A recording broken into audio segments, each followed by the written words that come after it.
અંકલેશ્વરની Panoli overbridge નજીક આવેલા scrap ગોડાઉનમાં કેમિકલ વેસ્ટ અને અન્ય જથ્થામાં મોડી રાત્રિના આગ લાગી જતા એક તબક્કે દોડધામ મચી હતી અને કલાકોની જહેમત બાદ આગ કાબૂમાં આવી હતી।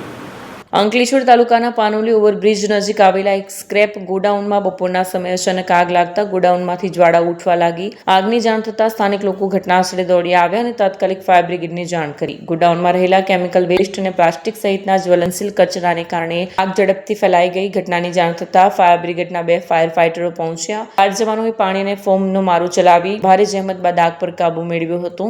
આગની જ્વાળાઓ ગોડાઉનની બાજુમાં વસવાટ કરતા એક શ્રમજીવી પરિવારના ઝૂંપડા સુધી પહોંચતા ઝૂંપડામાં પણ આગ લાગી। પરિણામે ઝૂંપડામાં રહેલી ઘરવખરી, કપડાં, અનાજ સહિતની દૈનિક વસ્તુઓ બળીને ખાખ થઈ ગઈ। જોકે પરિવારને ભારે આર્થિક નુકસાન વેઠવાનો વારો આવ્યો છે। સદનસીબે કોઈ જાનહાનિ નોંધાઈ નથી। પ્રાથમિક તપાસમાં આગ લાગવાનું ચોક્કસ કારણ જાણવા મળ્યું નથી। જોકે શોર્ટ સર્કિટ અથવા કેમિકલ વેસ્ટમાં થયેલી કોઈ પ્રતિક્રિયાને કારણે આગ લાગી હોવાની શક્યતા વ્યક્ત કરાઈ છે। સંબંધિત વિભાગ દ્વારા ઘટનાની વધુ તપાસ હાથ ધરવામાં આવી છે।